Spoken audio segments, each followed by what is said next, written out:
最近韩国又火了，但这一次不是因为韩剧、女团，也不是因为韩国财阀家的狗血新闻，而是因为两家大企业三星和 SK 海力士。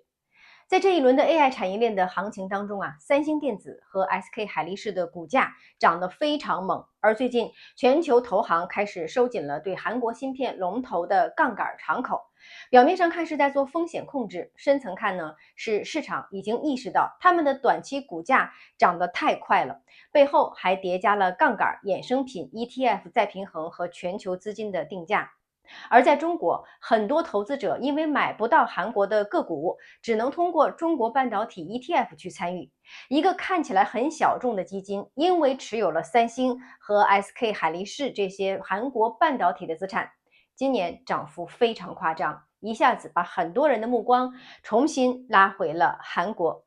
于是问题来了，韩国到底强在哪儿？这个国家面积不大，人口也不多，资源也不丰富，生育率全球垫底儿，年轻人压力很大，老年人70多岁还在普遍工作。可是另外一边，它又有三星、SK 海力士、现代汽车、LG、韩华、CJ，还有 K-pop、韩剧、美妆、游戏这些全球化的产业，它好像很矛盾。宏观上，它算是一个发达国家，是亚洲四小龙之一，是全球半导体、汽车、造船、文化产业的重要玩家。但是在微观上，很多普通韩国人的生活并不轻松，债务压力、教育竞争、首都的房价、少子化、老龄化都非常严重。所以今天这期节目呢，我不想只谈韩国股市涨了不少，我真正想讲的是，为什么韩国这样一个小国家能够在 AI 芯片时代再次站上全球产业链的中心？为什么韩国的经济好像很强，但是韩国的普通人又活得那么累？如果用一句话来概括韩国经济的底层逻辑，我会说，韩国经济的强不是因为它均衡，而是因为它极度的集中。它把资源集中到了少数的产业，集中到了少数的财阀手中，集中到了少数的城市，也集中到了少数的人生通道里。这种集中让韩国可以在半导体、汽车、造船、内容产业打造出世界级的竞争力。但是同样是这样的集中，让韩国普通人的生活变成了一场高压的竞争。今天我们就从三星和 SK 海力士这轮暴涨开始，把韩国经济讲清楚。要理解韩国经济，第一件事儿就是要理解韩国的底层约束。韩国并不是一个资源型的国家，也不是一个内需型的大国，它既没有欧美那种巨大的国内市场，也没有澳大利亚、中东国家那种自然资源的优势。韩国山地多，耕地少，能源依赖进口，市场规模有限。更重要的是，它的地缘位置非常的紧张，北边是朝鲜，东边是日本，西边是中国，身后还有美国的安全体系。这个国家从近代开始就一直生活在大国力量的夹缝当中，它被日本殖民过，经历过朝鲜战争，战后又长期依赖美国的援助和安全保护。所以韩国经济一开始拿到的就不是一手好牌，它既没有资源，也没有大市场，还没有安全感。这就决定了韩国不可能像一个资源大国那样靠卖资源过日子，也不可能像中国和美国这样靠巨大的国内市场慢慢的培育产业。韩国必须把自己变成一台出口机器，它必须生产出全世界都愿意买的东西，船、车、手机、芯片、电池、娱乐内容、美妆产品，它没有太多的选择。这就是韩国经济的第一层底层逻辑。国小缺资源，所以必须出口；安全感不足，所以必须依靠强大的国家；内需空间有限，所以必须打进全球市场。我们看韩国，不能只看它某些企业的股价，也不能只看它的韩剧和女团，它的很多经济选择都是从这种夹缝中求生存的底层压力当中长出来的。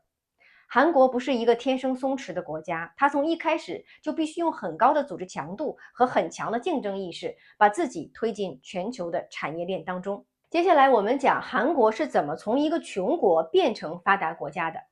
二战结束以后，朝鲜半岛南北分裂，1950年到1953年又爆发了朝鲜战争。战争结束之后的韩国可以说是一穷二白。当时的韩国不仅工业基础薄弱，而且很长一段时间都依赖美国的援助。李承晚时期，韩国的经济并没有真正的进入高速增长，早期的财阀呢，也是在这个阶段开始萌芽，但是还不是后来我们看到的那种国家级的产业巨头。真正的转折呀，其实是朴正熙时代。1961年，朴正熙通过军事政变上台。我们今天不展开评价他的政治统治，只是从经济角度讲，他做了一件很关键的事儿，把韩国从援助经济转向了出口导向、工业化和国家规划。1962年，韩国启动了第一个5年计划，这个计划的核心就是出口、工业化，集中资源扶持大企业。韩国政府呢，控制着金融资源，决定着贷款贷给谁，决定着发展什么样的产业，决定着哪些企业可以拿到政策支持。企业拿到了资源，就必须完成国家给的任务，建厂啊、扩产啊、出口啊、赚外汇啊、提高技术呀。那这套模式听起来不太像自由市场，更像是一种国家资本主义。但是对于当时一穷二白的韩国来说呢，这种模式非常有效。因为韩国没有时间慢慢等市场自然长出大企业了，它必须集中精力办大事儿。政府定方向，银行给资金，财阀去执行，产品卖到全球市场，赚回来的外汇再投入下一轮的产业升级。我们可以把它理解成一条链条：国家目标、政府、金融、财阀执行，出口换美元，产业升级。这就是汉江奇迹的底层机制。韩国的崛起不是一个自然生长的故事，而是一个被国家机器强力推起来的故事。也正因为如此，韩国经济从一开始就有一种非常鲜明的性格，效率很高，组织能力很强，执行力很强，但是也高度的集中。那这种集中呢，后来就成就了三星、现代、LG、SK，也为今天韩国社会的很多问题埋下了伏笔。讲到韩国经济，绕不开的一个词就是财阀。很多国家都有大公司，但是韩国的财阀可不只是大公司那么简单。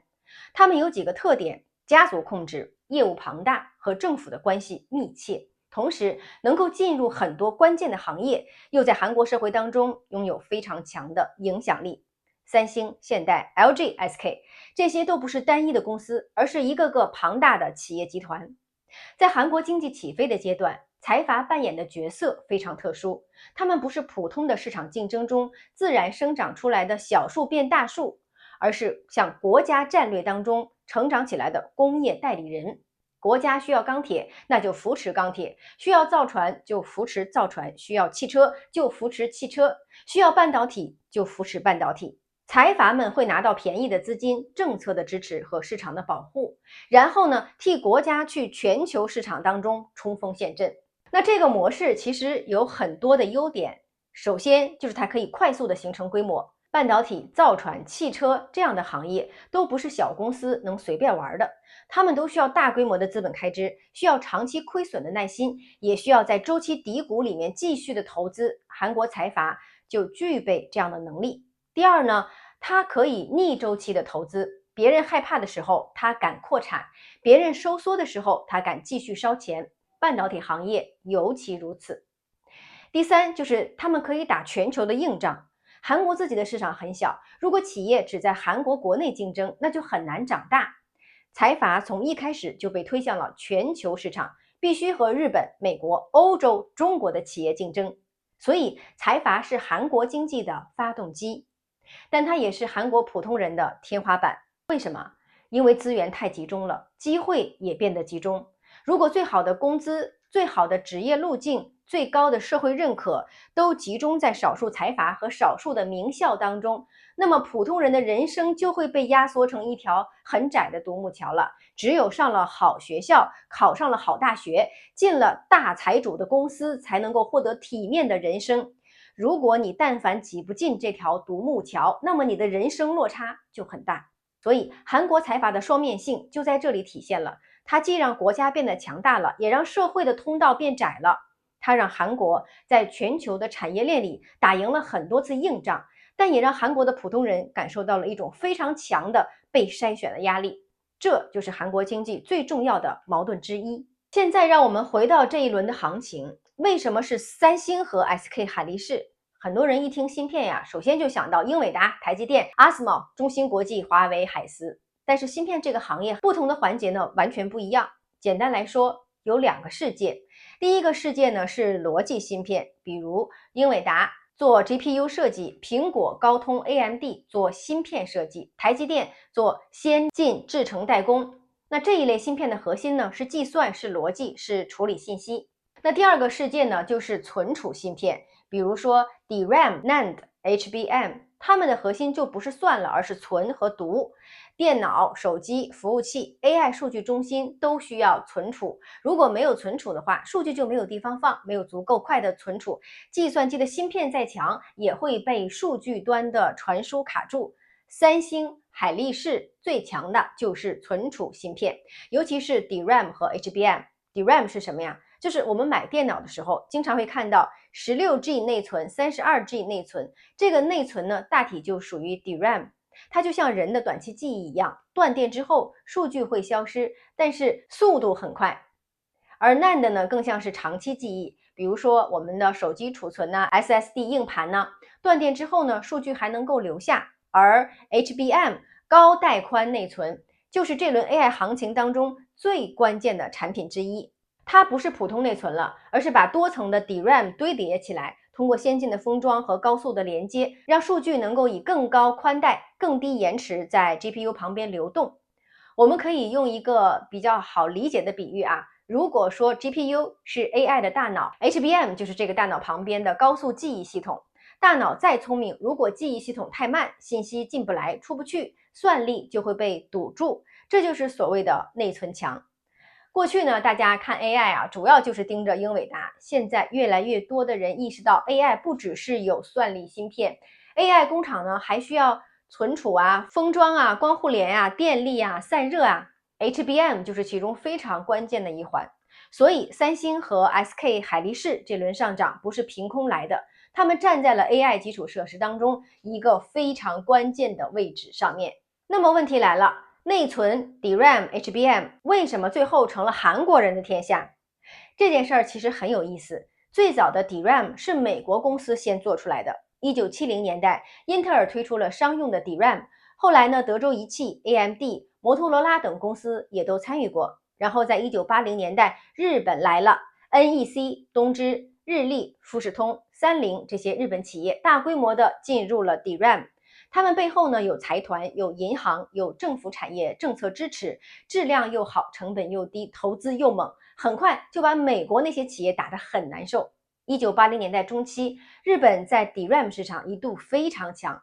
然后呢，韩国来了。1983年，三星的创始人李秉哲提出了著名的东京宣言，决心进军半导体。之后的现代电子、LG 半导体也进入了 DRAM。韩国企业的打法非常的激进，亏钱也投，价格下跌也扩产。别人害怕周期，他们反而利用周期的低谷去抢市场的份额。为什么韩国这么敢干？还是因为财阀模式。财阀有规模，有政府的隐形支持，有银行系统的配合，也有家族控制下非常强的长期赌性。当然，这种打法的风险非常大。韩国财阀当年的负债很高，也正是因为他们杠杆太高。1997年亚洲金融危机的时候，韩国一度被打得非常惨，最后向 IMF 申请了紧急援助，但是危机也带来了洗牌。1997年之后，韩国半导体行业被迫重组，三星保住了自己的独立地位，现代和 LG 的 DRAM 业务后来整合，几经波折，形成了海力士。2001年前后，海力士一度濒临破产，后来靠着债权银行和政府系统硬撑着，直到2012年 SK 集团收购了海力士的股份，把它纳入了 SK 的体系，正式成为了今天的 SK 海力士。这条历史线很重要，因为它告诉我们呢，存储芯片它不是一个温柔的行业，它不是那种轻资产靠一个爆款的产品就能够快速成功的行业。它的资本开支巨大，价格周期剧烈，技术迭代残酷，库存周期一错就可能会大亏。能活到最后的公司，往往不是那些最会讲故事的，而是那些最能熬、最敢赌、最有资本耐心、最能够在低谷当中继续投资的公司。这正好是韩国财阀模式的优势。所以韩国人在存储芯片上的胜出不是偶然，它是国家产业政策、财阀组织能力、极端竞争文化、长期资本开支和残酷周期淘汰的共同作用的结果。那么，为什么现在 AI 又重新让韩国的企业站上了 C 位呢？过去几年，大家谈 AI，第一反应就是英伟达。英伟达的 GPU 确实是 AI 算力的核心，但是 AI 它不只有 GPU。AI 的训练和推理需要大量的数据的高速进出，模型越大，数据越多，参数越多，对内存宽带的要求就越高。传统的 DRAM 带宽不够，于是 HBM 高带宽内存就变得越来越重要。这就是三星和 SK 海力士重新站上 C 位的原因，尤其是 SK 海力士在 HBM 上面压得很早，做的也非常坚决。过去它长期被三星压着，但是在 HBM 这条线上，它抓住了 AI 爆发的窗口期。你会发现 AI 产业链的机会有时候不是发生在大家最熟悉的位置。很多人只看见英伟达，但是英伟达旁边呢，还有一套供应链的体系， HBM、先进封装、服务器、散热、电力、光模块、PCB、数据中心。AI 越往后发展，瓶颈就越不只是有没有 GPU 那么简单了，还得看它有没有足够多的 HBM， 有没有足够强的封装能力，有没有足够低成本的电力，有没有稳定的数据中心基础设施。所以韩国这一轮的强，不只是因为它有这两家好公司，而是因为它就卡在了 AI 基础设施的关键节点上。这也就解释了为什么韩国的股市会因为三星和 SK 海力士出现这么强的表现。韩国股市本来就高度集中，三星和 SK 海力士的权重又很高，一旦 AI 存储周期上来了，这两家公司的盈利弹性又巨大，那么整个韩国市场就会被重新定价。但是这里我们要非常冷静，存储是强周期行业，这轮涨价呢，来自 AI 的需求，也来自于产能紧张和供给结构的变化。但是周期行业最危险的地方就在于价格涨得越猛，扩产动力越强，未来一旦供需重新的平衡了，那么价格也可能会重新有波动。所以呢，大家不能把韩国半导体简单理解为只涨不跌的 AI 资产。准确的说，它们是 AI 时代里面最受益的周期性资产之一。它们既有长期的逻辑，也有周期的波动，这两件事必须同时来看。那么除了三星和 SK 海力士，韩国经济今天还靠什么呢？我把它分为4个支柱。第一就是半导体，这是韩国当前最重要的高端制造支柱。三星和 SK 海力士，一个是综合型的巨头，一个在 HBM 和 DRAM 上面非常强。韩国的半导体出口会直接影响到整个国家的经济景气度。第二是它的汽车和电池，现代、起亚在全球汽车市场仍然有很强的存在感。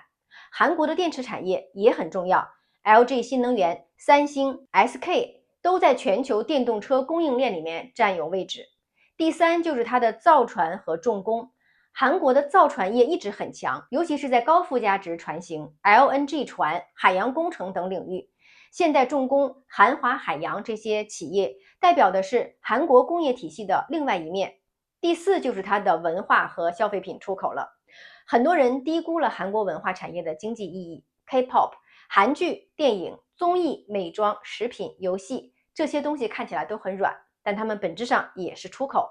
韩国很擅长把文化工业化，把偶像经济、影视、美妆、消费品牌做成全球市场里的标准化产品。所以韩国经济的结构不是单一的，它既有硬科技，也有硬制造，还有芯片、汽车，也有娱乐和美妆。那么这些产业的底层都有一个共同特点，它们都不是靠韩国国内市场养大的，它们都是小国家在全球市场当中用高度组织化、高度竞争、高度品牌化的方式去抢全世界的订单。这就是韩国的强，它不是躺在资源上赚钱的国家，它是一个不断的把自己推向全球竞争的国家。讲到这里你会发现韩国经济还真的挺厉害。可是为什么韩国普通人的经济体感并不好？为什么韩国有那么严重的少子化倾向？为什么韩国年轻人不愿意结婚生子？为什么他们的老年人还要继续工作？为什么整个社会有一种很强的紧绷感？原因还是那句话，韩国的发展太集中、太用力、太不均衡了。第一呢，机会集中在财阀。韩国最好的岗位、最好的薪酬、最好的社会认可，很大程度上还是集中在头部的财阀体系当中，这就导致了年轻人的人生目标极度的单一，必须进好大学、进大企业，拿到体面的职位。如果成功了，生活会顺遂很多；如果失败了，落差会很大。于是，韩国教育竞争被极度的钳制了。孩子们在很小的时候就会被放进补习班里面去拼考试、卷排名、升学。那么第二呢，就是财富高度集中在房产当中。韩国普通家庭不像美国那样，大量财富呢是通过养老金和股票市场来分享企业的成长。韩国很多家庭的财富还是集中在了房子上面，特别是首都圈的房产。而韩国人口和就业呢，也高度集中在首尔及周边地区。工作机会集中，教育资源集中，房价自然也集中很高。那么这就带来高债务和高的生活成本。第三就是韩国养老金和老龄化的压力很大。韩国算是发达国家，但它的国民养老金制度建立得很晚，很多老年人的保障并不充分，再加上韩国的家庭规模变小，子女的数量减少，传统家庭养老功能在弱化。所以我们看到韩国很多老年人到了很大的年纪还要出去工作，不是他们热爱上班，而是因为很多人没有足够的退休安全垫。第四呢，就是少子化，当然它是结果，不是原因。很多人一提到韩国，就说韩国人的生育率太低了，所以它的未来不行。但是我们要反过来看，为什么韩国的低生育会发生？因为他们的年轻人觉得结婚、生育、买房、养娃、教育是一套极其昂贵的系统，尤其是在韩国这种高度竞争的社会当中，孩子可不是随便能养大的。你一旦生了孩子，就意味着你要把孩子也要送进这场竞争当中。所以少子化不是韩国人突然不喜欢孩子了，它是韩国高压经济结构、教育竞争、房价压力、性别关系、职场压力共同作用的结果。韩国经济的悖论也在这里，国家层面它赢了很多的产业竞争，在个人层面，很多普通人觉得自己只是被这套竞争机器推着往前跑。韩国的国家很强，但是普通人活得很累，这就是韩国作为一个发达经济体最值得我们研究的地方。最后呢，我们回到投资者最关心的问题，韩国半导体涨了这么多，中韩半导体 ETF 也涨了这么多，普通投资者到底该怎么看？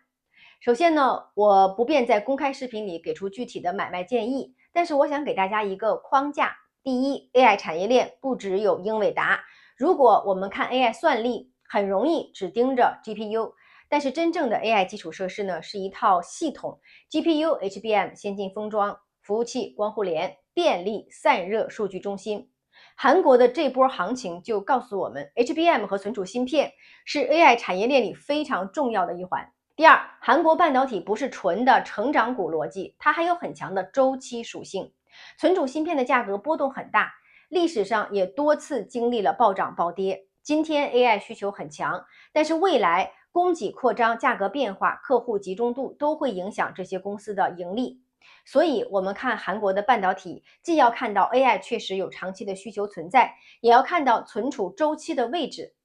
第三， ETF 涨得快不等于可以不看溢价和风险。国内投资者通过跨境或者说韩 ETF 参与韩国的半导体，有的时候呢会遇到额度、流动性、二级市场溢价这些问题。当一个基金因为标的稀缺被短期情绪价格推得很高的时候，投资者买到的价格可能已经明显高于基金的实际资产的价值了。所以我们不能只看涨幅，还得去分析它的估值、溢价、成分股的集中度和汇率的风险。第四呢，看韩国，我们不能只看它的股票价格。